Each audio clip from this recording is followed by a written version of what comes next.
तो इसकी प्रॉपर्टी चाहिए ना, जो अपने फाइल्स होती है उसकी। तो हाँ, आपको फाइल्स में तो आप दोगे इन्फो कैसे? में। नहीं आपको नहीं, फाइल ओपन करते हैं ना हम, हम्म, तो वो जो इन्फो में ऑथर और last modified by, last modified date, वो सब चाहिए। हाँ, यानी देखो, आप जो प्रॉपर्टीज में जाते हो तो यहाँ पे आप इधर जाते हो, यहाँ पे ऑथर्स आता है, जैसे ऑथर्स में भी रजा लिखा हुआ है, तो वही हाँ नाम आपको चाहिए ना। हाँ सर। और ये जो लास्ट सेव्ड बाय है, ये चाहिए। हाँ, ये भी चाहिए। अच्छा, और क्या चाहिए? Content created, last date saved, date last last saved. Date, last modified by person अच्छा, तो ये आपको चाहिए। कैसे करना है? आप फ़ोल्डर का नाम दोगे तो उसमें से फ़ोल्डर के अंदर सारी फाइल्स मिल जानी चाहिए, कैसा होना चाहिए? एक पाथ देंगे, उसमें जितने भी फाइल है उस सब के आने चाहिए सर। हाँ, एक एक फ़ोल्डर, तो सिर्फ़ फ़ोल्डर का आना चाहिए कि सब फ़ोल्डर्स का भी आना चाहिए? फोल्डर का भी सर। सिर्फ़ फ़ोल्डर का आना चाहिए। नहीं नहीं, सब फोल्डर का भी। फ़ोल्डर और सब फ़ोल्डर दोनों का आना चाहिए। हाँ सर।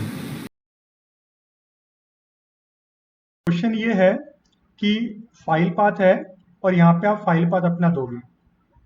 फ़ाइल पाथ नहीं बोलते हम लोग, फ़ोल्डर पाथ बोलते हैं।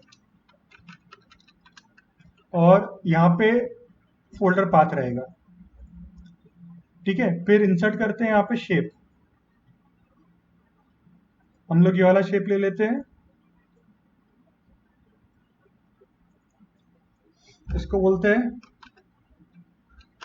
List properties. ठीक है, तो ये क्लिक करेंगे तो क्या होगा, इसके नीचे जो भी उसकी फाइल्स होगी और जो भी उसकी प्रॉपर्टीज होगी वो सब लिस्ट डाउन हो जाएगी। तो यहाँ पे आ जाएगा आपका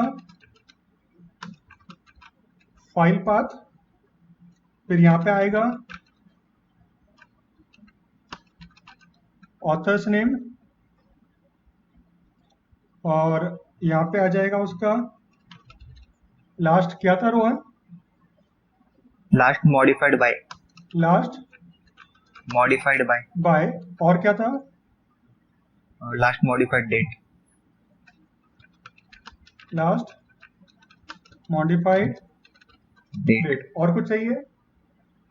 और फाइल का क्रिएशन डेट चाहिए।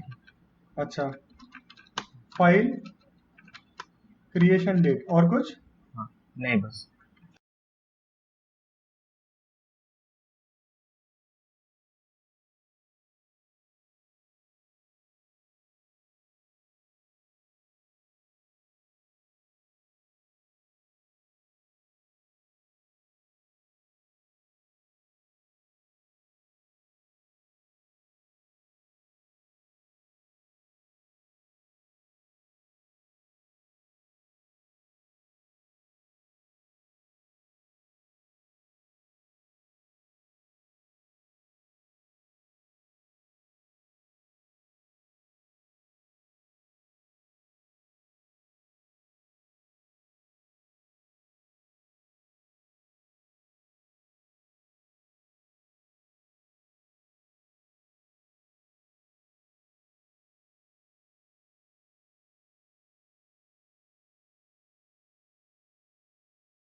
ठीक है, चलो अब हम लोग इसका मैक्रो बनाते हैं।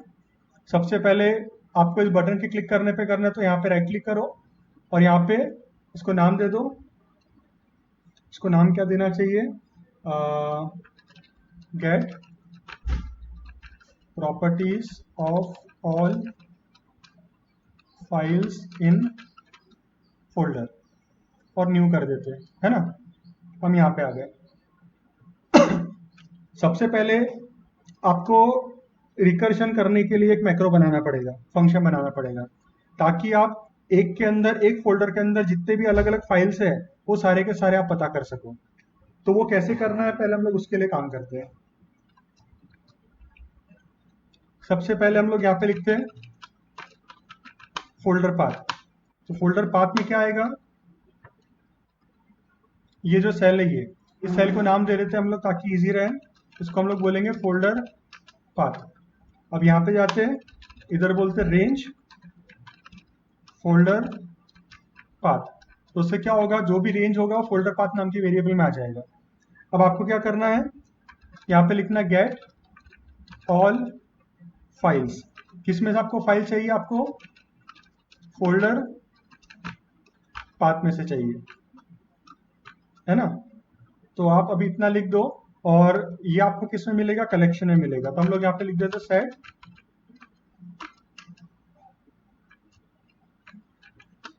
Collection is equal to this. अब ये जो कलेक्शन है इसको हम लोग सेव कर लेते हैं। देखो अभी कलेक्शन क्या होता है ये सब भी अभी मैं डिटेल में नहीं बता पाऊंगा, लेकिन एक बार शॉर्ट में आपको बता देता हूँ कि कलेक्शन एक एक ऐसा एक ऐसी जगह है जहाँ पे आप मल्टीपल चीजें टाइप की चीजें स्टोर कर सकते हो। कलेक्शन में आप नंबर स्टोर कर सकते हो बहुत सारे, आप बहुत सारे टेक्स्ट स्टोर कर सकते हो, बहुत सारे ऑब्जेक्ट स्टोर कर सकते हो। ऑब्जेक्ट का मतलब है जैसे आप बहुत सारी शीट्स, बहुत सारी वर्कबुक्स, बहुत सारे शेप्स के कलेक्शंस, बहुत सारे अलग अलग टाइप की चीजें आप उसके अंदर स्टोर कर सकते हो। तो collection is very very good. अभी नॉर्मली कितने लोग क्या करते हैं, कलेक्शन के सब्स्टिट्यूट में एरे यूज करते हैं। आपने देखा होगा इंटरनेट पे काफी सारे लोग अभी कलेक्शन के सब्स्टिट्यूट में एरेज वगैरह यूज करते हैं। तो मेरा ये मानना है कि जहां पे आप कलेक्शन यूज कर सकते हो वहां पे कलेक्शन ही यूज करो, वहां पे एरे यूज मत करो। रीजन बीइंग, एरे जो होता है वो यूज करना और मेंटेन करना बहुत डिफिकल्ट होता है, और उसको यूज करने से कोई स्पेसिफिक कुछ ज्यादा बेनिफिट्स मिलते भी नहीं है। एरे पहले के टाइम पे लोग यूज किया करते थे जब आपके पास में कोई और टूल्स सुविधा अवेलेबल नहीं हुआ करती थी, लेकिन जब कलेक्शन है आपके पास में तो हमेशा प्रेफरेंस दिया कीजिए कलेक्शन को। तो ये क्लियर हो गया सबको? ठीक है सर। ठीक है। अच्छा, अभी हम लोग यहाँ पे डिफाइन करते थे डिम कलेक्शन एज कलेक्शन। मैं यहाँ पे न्यू नहीं कर रहा हूँ क्योंकि न्यू हम लोग अंदर करने वाले फंक्शन के अंदर। अभी ये कॉपी कर लेते हैं, इधर लिखते हैं फंक्शन और इधर लिखते हैं ByVal folder path as string. ByVal इसलिए क्योंकि हम लोग उसकी सिर्फ वैल्यू पास करना चाह रहे हैं। और ये जो गेट ऑल है ये आपको क्या रिटर्न करने वाला है, ये कलेक्शन रिटर्न करने वाला है। तो हम लोग यहाँ पे कलेक्शन लिख दे रहे हैं। ठीक है। अब सबसे पहले आपको क्या करना है, आपको फाइल्स और फोल्डर्स के बीच में आपको उसके अंदर काम करना है। तो जब भी आपको उसका काम करना रहता है तो आपको यहाँ पे रेफरेंस देना रहता है, टूल्स रेफरेंस। यहाँ पे एक बहुत अच्छी लाइब्रेरी है माइक्रोसॉफ्ट स्क्रिप्टिंग रन टाइम, तो हम लोग अभी उसको रिफर करेंगे।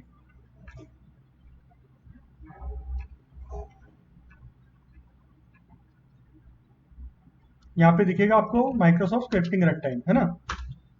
तो आप इसको टिक करके ओके दबा दीजिए, और आप जब F2 करोगे आप यहाँ पे लाइब्रेरी में नाम देखोगे तो आपको एक नया नाम दिखेगा जो है स्क्रिप्टिंग नाम का, है ना। यानी इसका नाम क्या है, इसके क्लास का नाम क्या है, स्क्रिप्टिंग। तो हम लोग यहाँ पे क्या लिखेंगे, डिम डिम फोल्डर एस। पहले हम लोग फोल्डर नहीं बताएंगे, पहले हम लोग बोलेंगे FSO। FSO यानी file system object S new scripting dot file system object. अभी देखिए एक बात ऐसी है कि हम लोग इसके अंदर हम लोग बता रहे हैं फाइल सिस्टम ऑब्जेक्ट को न्यू क्रिएट कर रहे हैं, है ना। असल में इसके अंदर नहीं करना चाहिए हमें, अभी फिलहाल हम लोग इसके अंदर रखते हैं इसको। अभी FSO में क्या होता है, गेट फोल्डर का एक ऑप्शन है, यह ना फोल्डर सेट कर सकते हो। तो फोल्डर सेट करने के लिए आपको फोल्डर का पाथ देना पड़ेगा। तो आप यहाँ पे जो फोल्डर का पाथ आपको ऊपर मिल रहा है, यहाँ पे इधर यही फोल्डर का पाथ आप यहाँ पे बताइए, फोल्डर पाथ यही वेरिएबल आप यहाँ पे बताइए। तो इससे क्या होगा, आपको फोल्डर मिल जाएगा।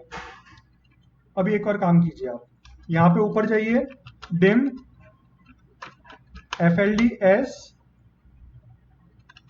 स्क्रिप्टिंग डॉट फोल्डर, यानी FLD नाम का वेरिएबल लीजिए, उसके अंदर भी उसको भी आप बताइए कि उसमें भी फोल्डर रहने वाला है। अब आप बोलिए फॉर ईच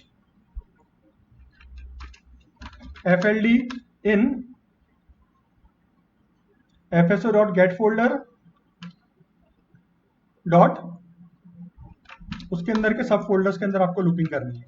यानी करने क्या वाला है, आपने समझ लो कि एक फोल्डर बताया तो उसके अंदर के सारे सब फोल्डर्स के अंदर लूपिंग करेगा और उसके नाम वो प्रिंट करके दे देगा। ठीक है। तो अभी हम लोग क्या करते हैं, यहाँ पे हम लोग बोलते हैं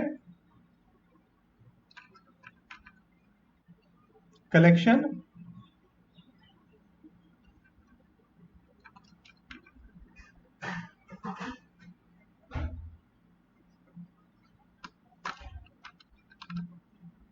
डॉट ऐड, है ना। अभी देखो ये कलेक्शन जो है अभी अपने पास कहीं पे किए नहीं है, तो हम लोग एक काम करते हैं, कलेक्शन यहाँ पे पास करते हैं।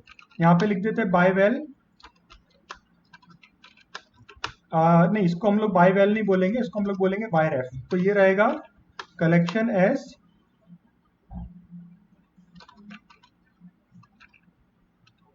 कलेक्शन। अब आप सोच रहे होंगे कि बाय रेफ क्यों कर रहे हैं, बाय रेफ इसलिए कर रहे हैं क्योंकि आपको इसको जिंदा रखना है, आपको हमेशा इसके अंदर चीजें स्टोर करते जाना है। तो अगर आप इसको बाय रेफ रख रहे हो तो आप यहाँ पे न्यू कर दीजिए, क्योंकि आप इसको यहाँ पे जिंदा करोगे।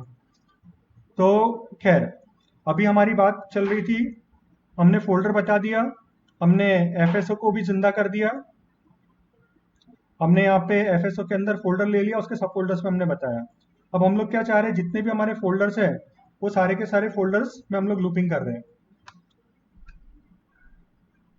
अच्छा, सारे फोल्डर्स में लूपिंग करके आपको क्या करना है, उसके अंदर की सारी फाइल्स आपको चाहिए, राइट। तो आप क्या बोलोगे, फॉर ईच एफ एल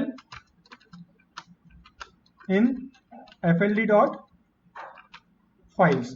तो क्या होगा, अभी आपका जो फोल्डर था, अब आपको उस फोल्डर के अंदर सारी की सारी फाइल्स भी चाहिए आपको, बराबर है। हाँ सर।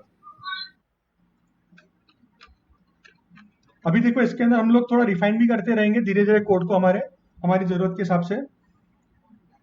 तो हमने यहाँ पे क्या बोला, for each folder in F L D dot files, ठीक है। अब आपको क्या करना है, वो जितने भी आपके फाइल्स है उसको कलेक्शन में डालना है। तो आप क्या बोलोगे, कलेक्शन डॉट एड, यहाँ पे आप बोल दो एफ एल डॉट नेम। अब यहाँ पे हेल्प नहीं में आ रही है, हेल्प क्यों नहीं आ रही, क्योंकि आपने एफ एल को डिफाइन नहीं किया है। तो अब यहाँ पे जाइए dim F L S scripting dot file, इस तरह से। तो यहाँ पे आपने बता दिया, अभी यहाँ पे हम लोग डालते हैं डॉट, ठीक है। अब आपको उसका क्या चाहिए, आपको उसका नेम चाहिए। अब देखो प्रॉपर्टीज आपको यहाँ पे भी दिखती है रोहन, इसमें भी आपको डेट क्रिएटेड दिखता है, लास्ट एक्सेस दिखता है, लास्ट मॉडिफाइड दिखता है, इसमें आपको साइज भी दिखता है, लेकिन इसमें आपको है ना कौन से ऑथर ने किया है वो नहीं दिखता। सर ऑथर नहीं दिखती। हाँ, तो ऑथर नहीं दिखता तो इसका मतलब क्या है कि आप इसको यूज करके ऑथर नहीं निकाल सकते। तो आपको ऑथर अगर निकालना है तो आपको शेल यूज करना पड़ेगा, आप समझ रहे हो, आपको शेल यूज करना पड़ेगा। तो हमारा ये इसी से काम नहीं होने वाला, हमें एक और लाइब्रेरी को कॉल करना पड़ेगा जो शेल लाइब्रेरी है। ये क्लियर हो गया आपको, ठीक है। तो यहाँ पे हम लोग लिखते हैं, इसका आपको चाहिए पाथ पूरा का पूरा, तो हम लोग इसको पाथ लिख देते हैं। तो क्या होगा, आपके कलेक्शन में इसका पूरा का पूरा पाथ आ जाएगा। आप एक काम और कर सकते हो, यहाँ पे instead of adding this alone you can add a array. अभी जैसे मैंने आपको बोला था कि जहाँ पे एरे यूज करना है वहीं पे यूज करो, बाकी हर जगह पे कलेक्शन यूज करो। तो ये बहुत ही अच्छा एग्जांपल है, यहाँ पे हम लोग एरे भी यूज करेंगे और हम लोग यहाँ पे कलेक्शन भी यूज करेंगे। तो हम लोग क्या करेंगे, यहाँ पे एक फाइल का पाथ सेव करते हैं, एक फाइल का नेम स्टोर करते हैं, और फाइल का नेम और फाइल का पाथ, ठीक है। तो फाइल के नेम से नेम आ जाएगा और फाइल के पाथ से अपने को पाथ मिल जाएगा। हाँ, तो दोनों चीजें, हाँ, और एक और कर लेते हैं, F L dot short name, यानी उसका देखो एक होता है फुल नेम। तो फुल नेम में क्या होता है कि जैसे कि अगर हम यहाँ पे क्लिक करते हैं ना, तो अगर आप यहाँ पे स्लैश करके जैसे 003 रोहन वाला जो फाइल है वो लिखते हैं तो वो उसका पाथ हो जाता है। लेकिन अगर आप यहाँ पे सिर्फ इतना बताते हो तो ये हो जाता है शॉर्ट नेम। और अगर आप सिर्फ रोहन लिखते हो, 003 रोहन क्वेरी जो ये नाम है, तो ये उसका फाइल का नेम हो जाएगा। तो हम लोग ये तीनों चीजें अंदर सेव कर रहे हैं, फाइल का पाथ भी सेव कर रहे हैं, फाइल का नाम भी सेव कर रहे हैं, और फाइल का शॉर्ट नेम भी स्टोर कर रहे हैं। मैं उम्मीद कर रहा हूँ आपको समझ में आ गया होगा। हाँ सर।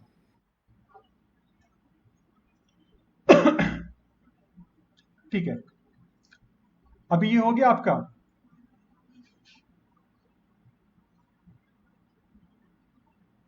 तो फोल्डर के अंदर आपने सब फोल्डर्स में आपने लूपिंग करी, हाँ, लेकिन फर्स्ट टाइम अपने को उसके सब फोल्डर के अंदर लूपिंग नहीं करनी है। फर्स्ट टाइम अपने को उसी के अंदर लूपिंग करनी है। तो हम लोग पहले क्या करते हैं, पहले हम लोग इसको यहां से कट कर देते हैं,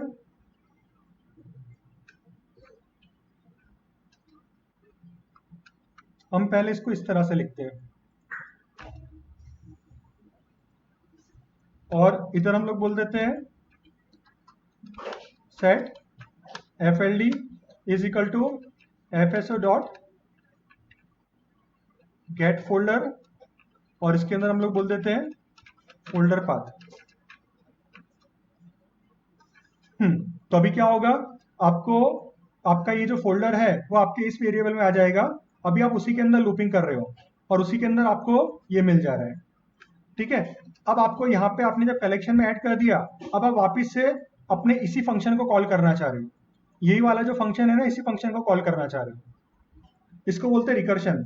रिकर्शन का एक बहुत अच्छा एग्जांपल देता हूँ। जब आप बार्बर की शॉप में जाते हो तो वहां पे आपके सामने भी आईना होता है और आपके पीछे भी आईना होता है, बराबर है। तो आपको क्या होता है, एक आईने का जो रिफ्लेक्शन होता है वो पिछले वाले आईने में दिखता है और पिछले वाले का आगे, इस तरह से वो दिखता जाता है कंटिन्यूस, तो मल्टीपल इमेजेस दिखती जाती है।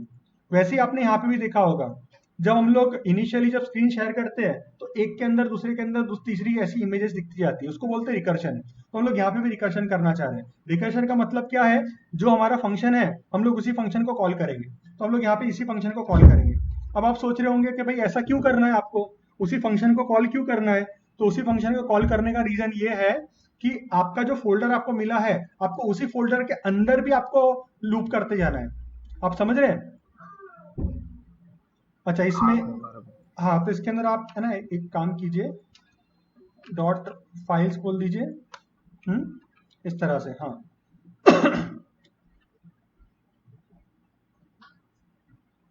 ओके, तो आप यहाँ पे क्या लिखोगे, आप यहाँ पे लिखोगे गेट ऑल फाइल्स, और यहाँ पे आप पास कर दीजिए आपका यही कलेक्शन, और अभी ये फाइल्स है आपकी। एक काम करते हैं, फाइल्स का अलग रखते हैं और फोल्डर्स का अलग रखते हैं,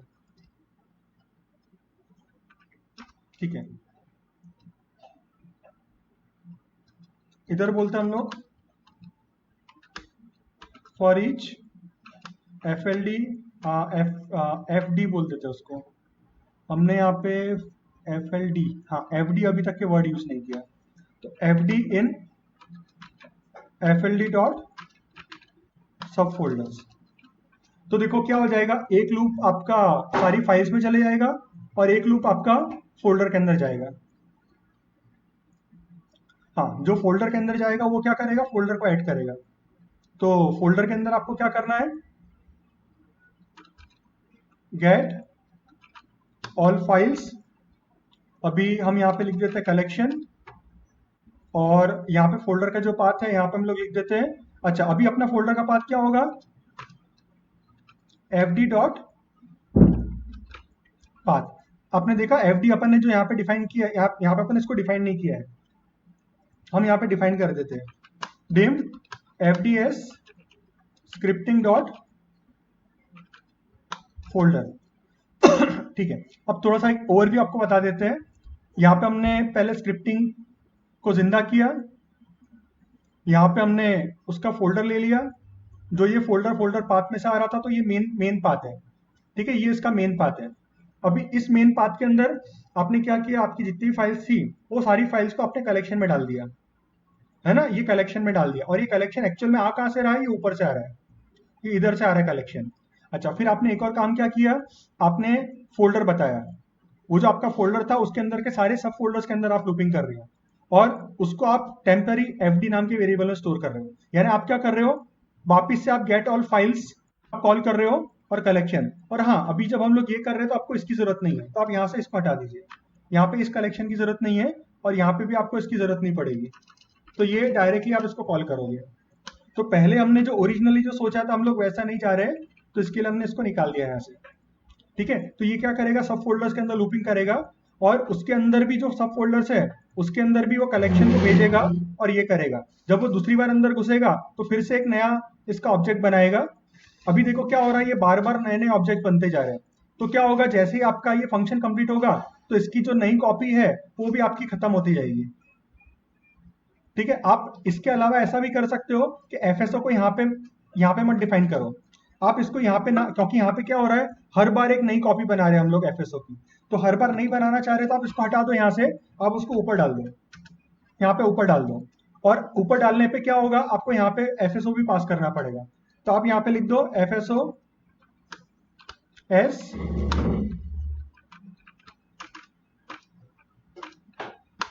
scripting dot file system object. अगर आपने ये किया तो आप जो बार बार जो आप कॉपीज बना रहे हो, तो फिर आपको बार बार ये कॉपीज नहीं बनानी पड़ेगी, ये एक ही बार आपकी कॉपी बनने वाली है, तो इससे और आपका कोड ज्यादा एफिशिएंट बन जाएगा। हाँ, लेकिन बस आपको करना क्या पड़ेगा, ये काम करने से आपको यहाँ पे एफएसओ भी पास करना पड़ेगा, तो आप यहाँ पे एफएसओ पास कर दो, दूसरा जो आर्गुमेंट था आपका कलेक्शन, कलेक्शन पास कर दो, और ये तो क्या होगा, वो सेम एफएसओ और सेम कलेक्शन को यूज करेगा, और फोल्डर पाथ आपका फिर यहाँ पे चेंज होता रहेगा। अब आपको सेम चीज यहाँ पे भी करनी पड़ेगी, आपको यहाँ पे भी एफएसओ डालना है और यहाँ पे आपको कलेक्शन डालना है। ठीक है, तो अभी ये करने क्या वाला है, आपके जितने भी फोल्डर्स और सब फोल्डर्स है, उन सारे के सारे फोल्डर्स और सब फोल्डर्स के नाम वो कलेक्शन में सेव कर लेगा, और कलेक्शन में सेव करके अब हम लोग को यहाँ पे उसको प्रिंट करवाना है। अभी टेस्टिंग तो करना पड़ेगा ना अपने को कि हमारा काम बराबर हो रहा है कि नहीं हो रहा है, तो हम लोग यहाँ पे करते हैं for R equal to 1 to collection dot count, और यहाँ पे हम लोग नेक्स्ट बोलते हैं, और यहाँ पे हम लोग बोलते हैं debug dot print. Debug dot print करने से आपको इमीडिएट विंडो में आपको इसका आउटपुट मिलने वाला है, तो यहाँ पे आप लिखिए कलेक्शन, और आप यहाँ पे आर नंबर का कलेक्शन आप बता दो, तो आर नंबर के कलेक्शन में जो भी वैल्यू होगी वो आ जाएगी। ठीक है, अब हम लोग क्या करते हैं, यहाँ पे जाते हैं, यहाँ पे ये जो फोल्डर है ये फोल्डर ले लेते हैं। ठीक है, तो अभी हम लोग एक काम करते हैं, इधर आए, यहाँ पे हमने वाला फोल्डर डाल दिए, तो ये हमारा फोल्डर है। देखो, रिकर्शन लोगों को जल्दी समझ में नहीं आता है, लेकिन अभी हमारा पर्पस ये भी नहीं है रिकर्शन को समझाए, तो इसीलिए हम लोग अभी सिर्फ ऊपर से आपको ये बता दे रहे हैं कि ये चीज काम कैसे करती है ना। तो वैसे तो खैर हम लोग डिटेल में क्लासेस में बताते ही है, तो अभी मैं तो ये रिकमेंड करूंगा कि अगर आप ये सब चीजें सही में सीखना चाह रहे हो, तो आप क्लासेस में आप आकर इसको डिटेल में आप सीख सकते हो, आपको ईच एंड एवरी कंसेप्ट उसमें समझ में आएगा।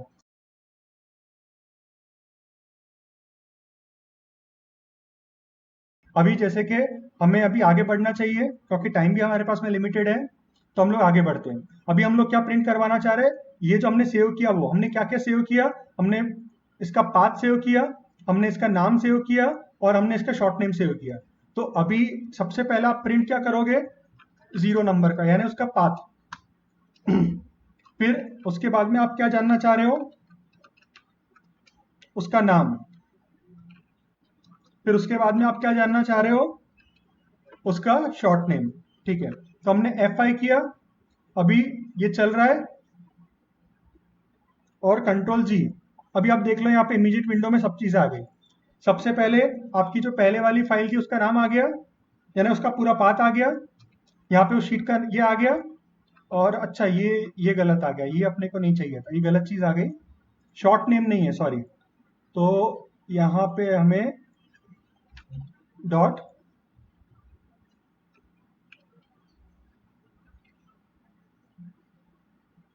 हमने क्या शॉर्ट, हमें ये लेना था, हमने शायद शॉर्ट नेम लिया था उसको। ठीक है, फिर से हम लोग एक बार ट्राई कर लेते हैं, ये जो हो गया, हम यहाँ पे जाके इसको रन कर देते हैं, तो देखिए आ गया। ओके, नहीं ये भी गलत है, क्योंकि यहाँ पे एक अपने को ये मिल गया, एक ये मिल गया है ना, अपने को अभी फोल्डर, शॉर्ट फोल्डर का नाम चाहिए। हमने शॉर्ट पाथ बोला है, शॉर्ट पाथ भी गलत आ रहा है यहाँ पे, हमें यहाँ पे डालना चाहिए पाथ। इसमें है, हम देख लेते क्या क्या अवेलेबल है हमारे पास में। एक तो पाथ है जिसमें पूरा पाथ आता है, शॉर्ट नेम सही नहीं है, ये सही नहीं है। पेरेंट का फोल्डर, ओके, पेरेंट का फोल्डर हम लोग डाल देते हैं, तो ये हमें आंसर दे देना चाहिए। ठीक है, तो हम लोग अभी इसको रन करते हैं, F5। ओके, तो हाँ, ये हुई ना बात। देखो अभी यहाँ पे आपको पूरा का पूरा पाथ मिल गया है ना, यहाँ पे आपको उस फाइल का पाथ मिला, और यहाँ पे आपको उस फोल्डर का पाथ मिल गया है ना, तो जो चीज अपने को चाहिए वो चीज हमें मिल चुकी है।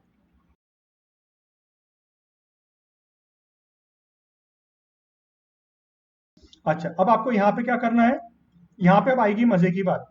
आपको वो सारी की सारी चीजें चाहिए जो आपने चाही थी, तो वो कैसे मिलेगी? हम लोग यहाँ पे, इसके लिए हम लोग जाते हैं टूल्स में, रेफरेंस में। यहाँ पे आपको शेल को यूज करना पड़ेगा। तो आप यहाँ पे माइक्रोसॉफ्ट जाइए और यहाँ पे आप शेल यूज करिए, माइक्रोसॉफ्ट शेल। आपको दिख रहा है यहाँ पे शेल करके, Microsoft shell controls and automations. ये लाइब्रेरी बहुत अच्छी है, इससे आप काफ़ी सारे फाइल्स फोल्डर्स के रिलेटेड आप काफ़ी सारे काम कर सकते हो। आपको कोई फाइल भी ओपन करनी है, जैसे आपको नोटपैड ओपन करना है, कुछ भी करना है शेल से रिलेटेड, तो वो भी आप इसमें से कर सकते हो। तो बहुत ही ज़बरदस्त लाइब्रेरी है ये। तो हम इसको रिफर करते हैं, अभी F2 करके देखते हैं इसका नाम क्या है। तो इसकी जो लाइब्रेरी उसका नाम है शेल 32। उसका मतलब है आपको अगर इसको यूज़ करना है तो आपको शेल 32 यूज़ करना पड़ेगा।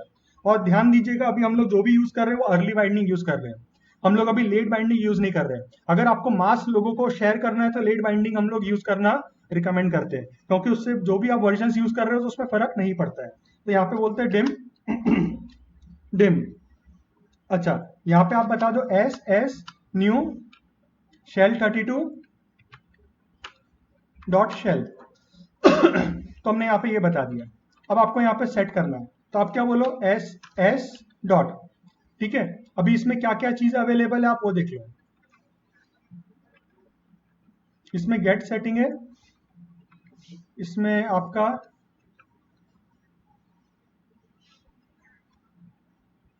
नेम स्पेस है ना, नेम स्पेस है। तो नेम स्पेस क्या होता है, आप जो भी डायरेक्टरी देते हो, जो भी आप डायरेक्टरी देते हो, तो उसका आपको वो सेट हो जाता है उसके अंदर। वो क्या हो जाता है, सेट हो जाता है। तो जैसे कि आप लोग जानते हो कि हमें फोल्डर का नाम कहाँ से मिल रहा था, ये फाइल के पेरेंट से मिल रहा था, है ना। तो फाइल का जो पेरेंट है वो अपना है।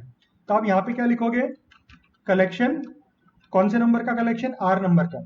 जो आपका ये लूप जिसके अंदर आप चला रहे हो, उसके अंदर कौन से नंबर की एक्टिविटी है, ये कौन से नंबर का एरे, थर्ड नंबर का। तो थर्ड नंबर को आप 2 बताओगे, क्योंकि एरे हमेशा 0 से स्टार्ट होता है। तो ये आपने बता दिया, तो ये आपको मिल गया। ठीक है, नेम स्पेस। अच्छा, इसको अपन सेट कर देते हैं।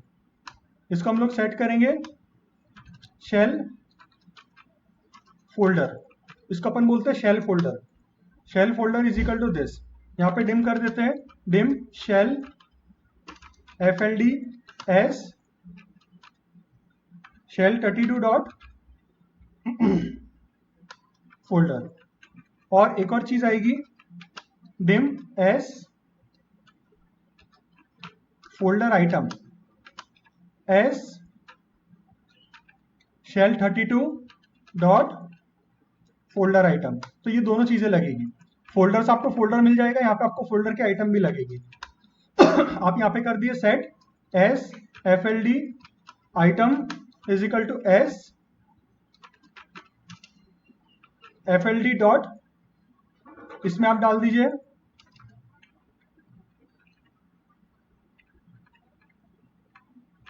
पार्स नेम, है ना, पार्स नेम। तो फोल्डर के अंदर आपको कौन सा नाम चाहिए, तो नाम कैसे मिलेगा आपको, कलेक्शन आर और कॉमा करके। देखो आपको नाम दिख रहा था फर्स्ट, ये सेकंड वाली पोजीशन पे जो है, आप देख पा रहे हैं FL नेम। तो यहाँ पे आपको FL नेम चाहिए, तो आप यहाँ पे 1 बताओगे, क्योंकि आपको 1 नंबर का इंडेक्स चाहिए, इस तरह से। तो ये है। तो आपको अभी यहाँ पे फोल्डर भी मिल गया, आपको ये भी मिल गया। अब आपको क्या चाहिए, उसके अंदर की प्रॉपर्टीज चाहिए। तो आप क्या करोगे, S FLD dot gate details of, है ना। आपको डिटेल चाहिए, किसकी डिटेल चाहिए, एस FLD आइटम की डिटेल चाहिए। अभी इसमें कॉलम नंबर कौन सा है, आपको कॉलम नंबर मालूम नहीं है कौन सा है। अभी मैं आपको बताना चाहता कॉलम नंबर क्या है। कोई भी फाइल जो होती है आपकी, ध्यान से सुनिएगा, कोई भी फाइल होती है उसकी मल्टीपल प्रॉपर्टीज होती है। जैसे ऑथर का नेम होता है, जैसे लास्ट सेव्ड होता है, ऐसे बहुत सारी प्रॉपर्टीज होती है। तो सारी की सारी प्रॉपर्टीज अलग अलग कॉलम्स के अंदर स्टोर होती है। तो यहाँ पे हम लोग जो कॉलम बताएंगे तो उस कॉलम की डिटेल आपको मिलने वाली है। तो हम लोग अभी ये नहीं जानते कि जो ऑथर है वो ऑथर की जो वैल्यू है वो किस कॉलम में अपने को मिलेगी, राइट। तो हमें इसमें ना ट्रायल एरर करना पड़ेगा। तो ट्रायल एरर हम लोग कैसे करेंगे वो आप देखिए। तो हम लोग यहाँ पे क्या करते हैं, हम यहाँ पे एक और लूप बनाते हैं, for i is equal to 1 to 50। हम लोग ऐसा एज्यूम करते हैं कि उसके अंदर 50 कॉलम्स होंगे। कितने कॉलम्स होंगे, 50 कॉलम्स। अभी हम लोग सिर्फ टेस्टिंग कर रहे हैं, राइट। ठीक है, तो हम लोग ऐसा एज्यूम कर रहे हैं 50 कॉलम्स है। तो हम लोग यहाँ पे i दे देंगे, इधर कॉमा करके हम लोग i दे देंगे। ठीक है, और आप क्या कर दो, यहाँ पे बोल दो debug डॉट प्रिंट, ठीक है। और ये अपना किसके अंदर था, SFLD के अंदर। तो फोल्डर के अंदर था गेट डिटेल्स ऑफ, और ये आ जाएगा। तो अभी हम लोग कंट्रोल जी करते हैं, देखो अपना कंट्रोल जी यानी पूरा का पूरा साफ है। अब आप यहाँ पे जाओ और यहाँ पे एक बार ब्रेक पॉइंट डाल दो, क्योंकि आपको सारी फाइल्स का नहीं चाहिए, आपको सिर्फ पहली वाली फाइल का चाहिए। तो हम लोग है ना पूरी नहीं करना चाह रहे, इसलिए हम लोग यहाँ पे ब्रेक पॉइंट डाल रहे हैं। तो अपने को यहाँ पे क्या डालना पड़ेगा, एक स्लैश डालना पड़ेगा इस तरह से, है ना। अच्छा, अब हम लोग इसको देखते हैं, बराबर है। तो यही गलती थी। अब हम लोग इसको कंट्रोल जी करके यहाँ से डिलीट कर देते हैं। तो सबको समझ में आया फ्रेंड्स, गलती क्या हो रही थी। यहाँ पे ये जो है इसके आखिरी में स्लैश नहीं आता है, स्लैश यहाँ पे नहीं था, अपने को यहाँ पे स्लैश डालना था। तो स्लैश नहीं डालने की वजह से ये एरर आ रहा था, ठीक है। तो अभी हम लोग क्या करते हैं, कंट्रोल जी करके इसको डिलीट कर देते हैं। और जैसे कि आप लोग जानते हैं, हमने यहाँ पे ब्रेक पॉइंट डाल के रखा है, तो एक ही का रन करेगा। तो देखो उसने एक का रन किया, और अच्छा इसमें अपन ने 1 डाला था, 1 नहीं डालना था अपने को, क्या डालना था, आई। फिर से ऊपर जाते हैं, इधर जाते हैं, इस सब को डिलीट कर देते हैं और रन करते हैं, F5, ठीक है। तो अभी ये सब मिल गया। तो यहाँ पे उसकी साइज मिल गई, उसका नाम मिल गया, उसका क्रिएशन डेट वगैरह वो सब चीज़ें मिल गई। और ये जो रजा मिल रहा है ना, ये अपना वो है, ये क्या है, ये ऑथर का नेम है। तो आपको भी नंबर भी चाहिए कि कौन से नंबर पे आ रहा है, तो आप उसके साथ में आई भी प्रिंट करवाओ। तो आई एंड दिस, बीच में एक स्पेस छोड़ के रखो ताकि आपको बीच में स्पेस मिले। अब फिर से हम लोग उसको डिलीट कर देते हैं इमीडिएट विंडो से। और अभी ऊपर आ जाते हैं यहाँ पे। अभी आपने जब इसको रन किया तो आप देख लो कि ऑथर नेम कहाँ पे मिल रहा है, 20 नंबर पे मिल रहा है ना। तो आप क्या करोगे,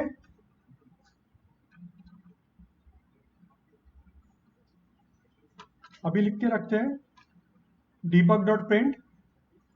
तो यहाँ पे नोट्स में लिख के रखते हैं ना आपको, ताकि समझ में आए। तो देखो ऑथर नेम किस पे आएगा, 20 नंबर पे आएगा, ठीक है। और आपको क्या क्या चाहिए था, अभी ये भी देख लेते हैं हम लोग। देखो ये अपना पहले वाला फाइल का नाम क्या था,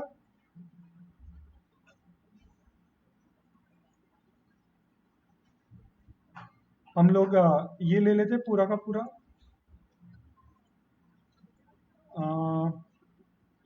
कंट्रोल जी करते हैं हम लोग इधर। यहाँ पे हम लोग बोलते हैं क्वेश्चन मार्क,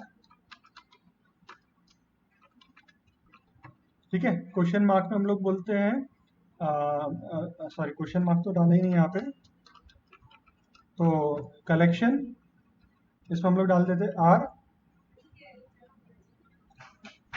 और इसमें हम लोग डाल देते 0, क्योंकि 0 पे क्या है, पूरा का पूरा कंप्लीट पाते हैं। तो हम लोग अभी फिलहाल इस फाइल की बात कर रहे हैं, मल्टीपल शीट्स वाली। तो यहाँ पे मल्टीपल शीट्स में जाते हैं हम लोग, ये मल्टीपल शीट्स है, ये पहले नंबर की फाइल है। हम लोग इसकी प्रॉपर्टीज में जाते हैं, ठीक है। तो यहाँ पे एक दिख रहा है आपको 5 जून क्रिएटेड, तो यहाँ पे कहीं पे आपको 5 जून दिख रहा है, आप देखो, नहीं यहाँ पे आपको क्या दिख रहा है, 21 में, 21 में और 22 में। तो अपन देख लेते हैं कि ये डेट्स कौन सी रिफर हो रही है। तो देखो 21 में 4:11, और 21 में 4:11 क्या है, लास्ट सेव्ड। लास्ट सेव्ड तो आपको नहीं चाहिए था ना,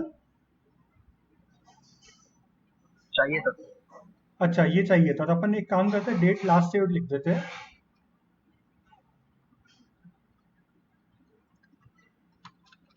डेट लास्ट सेव्ड। तो ये कौन से नंबर पे आ रहा है, ये आ रहा है 3 नंबर पे, ठीक है।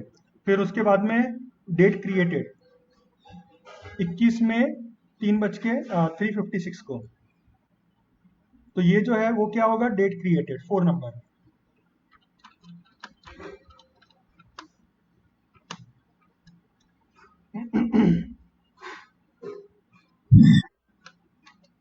ठीक है। फिर ये 6:01 पे क्या हुआ है, वो डेट एक्सेस्ड है। डेट एक्सेस तो नहीं चाहिए ना आपको, नहीं सर। ठीक है, और ऑथर का नेम। तो अभी देखो ये सारी चीजें हो गई। हमें जो जो चीजों की जरूरत थी यहाँ पे, हमें फाइल का पाथ मिल गया, ऑथर का नेम मिल गया, लास्ट मॉडिफाइड मिल गया, लास्ट मॉडिफाइड बाय, हाँ नहीं, लास्ट मॉडिफाइड बाय, अच्छा किसने मॉडिफाई किया वो नहीं मिल रहा ना अपने को। सर था वो, ऑथर के ऊपर था वो, 19 नंबर पे शायद। हाँ ठीक है, तो हम लोग एक काम करते हैं, देखो लास्ट सेव्ड बाय इसको अपन नहीं चेंज कर पा रहे, अपन यहाँ पे कर पा रहे लेकिन यहाँ पे चेंज नहीं कर पा रहे। एक काम करते हैं, यहाँ पे ऑथर का नाम चेंज कर देते हैं, यहाँ पे मोहम्मद रजा सागर कर देते हैं।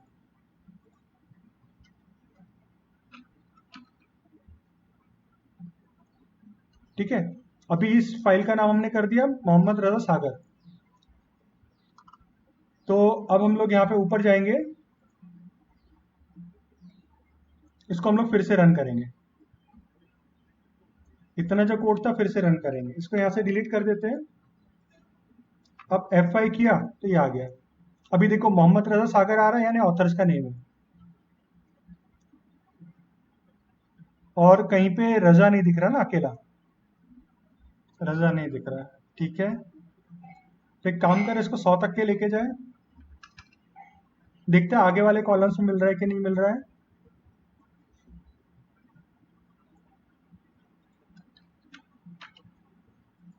ठीक है, अब इसको फिर से रन करते हैं हम लोग। ओके, तो 61 में यहाँ पे 118 GB मिल गया, ये मिल गया। रजा तो अभी तक के नहीं आया। ठीक है, एक काम करते 200 तक के ले लेते हैं।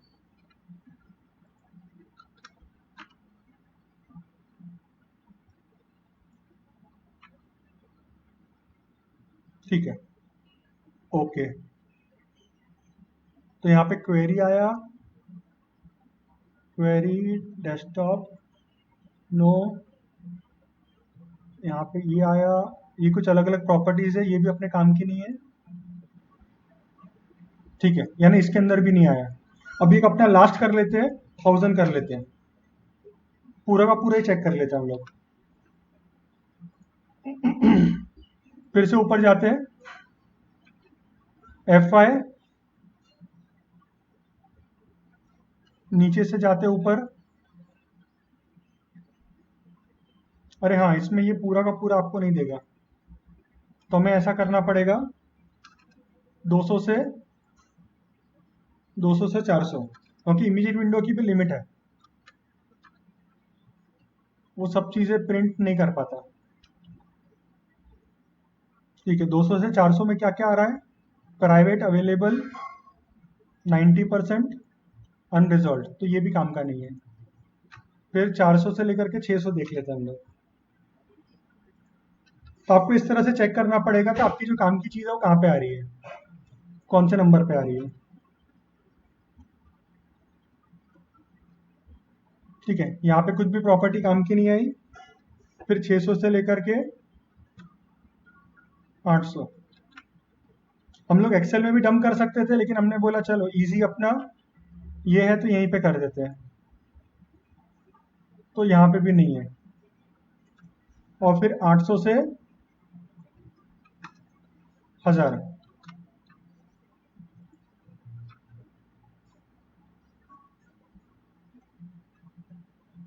ठीक है, तो देखो अभी अपना वो तो नहीं दिख रहा अपने को, है ना, अनफॉर्चुनेटली ये जो प्रॉपर्टी अपने को नहीं दिख रही है यहाँ पे। देखो अभी अपन डिटेल्स में गए थे, तो लास्ट सेव्ड बाय नहीं दिख रहा अपने को। लास्ट सेव्ड अगर नहीं दिख रहा है तो फिर अपने को है ना एपीआई यूज करना पड़ेगा इसके लिए, क्योंकि यहाँ पे वो ऑप्शन अवेलेबल नहीं है। तो बाकी ये सब जो प्रॉपर्टीज थी कहीं ना कहीं अपने को वो सब प्रॉपर्टीज मिल गई, लेकिन ये अनफॉर्चुनेटली मिल नहीं पाई। तो खैर हम लोग को अभी जो प्रॉपर्टीज मिल गई है हम लोग सिर्फ वही अभी डंप कर देते हैं। अभी देखो टाइम भी हो चला है, तो हम लोग अभी फिलहाल ये सब चीजें डालते जाते हैं। इसको मैं कमेंट में डाल देता हूँ, ये आपकी इंफॉर्मेशन के लिए रहेगा। ठीक है, अभी आपको करना क्या है, आपको पहले यहाँ पे एक रो नंबर निकालना है। भाई रो नंबर की भी जरूरत नहीं है, हम लोग कलेक्शन के बेसिस पे ही कर सकते हैं, कलेक्शन का जो नंबर है। तो आप यहाँ पे बता दो sales R comma one, R comma one में क्या रहेगा आपके पाथ रहेगा। तो आप यहाँ पे बता दो कलेक्शन आर नंबर का, और उसके अंदर आपको पूरा का पूरा पाथ चाहिए। ठीक है, अगर आपको उसका वो भी चाहिए होता तो आप वो भी निकाल सकते थे। क्या उसके फाइल का नाम, अभी ये बी कॉलम में ऑथर्स का नेम आएगा, तो आप क्या लिखोगे सेल्स आर कॉमा टू। ठीक है, अभी इसमें क्या आएगा आपका S F L D dot gate details of S F L D item, और इसमें आप आई बता दो, आई नहीं सॉरी, इसमें आप 20 नंबर बता दो, क्योंकि 20 नंबर पे आपका ऑथर का नेम था। फिर आपका आएगा लास्ट डेट सेव्ड, कि आपकी कौन सी डेट सेव्ड थी, तो वो भी आप बता दो। तो उस केस में आप इसी को कॉपी कर सकते हो, पेस्ट। यहाँ पे 3 नंबर का कॉलम हो गया, और डेट सेव्ड यानी 3rd नंबर है। फिर नहीं, ये अपना क्या था लास्ट मॉडिफाइड बाय, तो ये तो अपने को नहीं मिला। अपना ये क्या था लास्ट डेट सेव्ड, तो ये लिख देते हम लोग यहाँ पे। और ये क्या था डेट क्रिएटेड। देखो आपको अगर कोई और भी डिटेल चाहिए ना तो वो भी आप ले सकते हो, वो भी हम लोग, वो आपको फाइल सिस्टम ऑब्जेक्ट से मिल जाएगा वो डिटेल्स।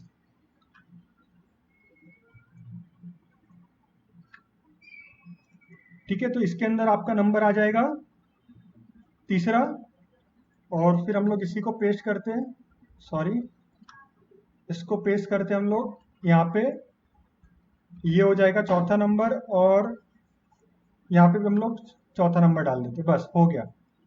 अब करना क्या है, इसको आप क्लोज कर दो। अच्छा, ये आपको 4th नंबर की रो से स्टार्ट होना चाहिए, तो आपको यहाँ पे क्या करना पड़ेगा R+3 करना पड़ेगा आपको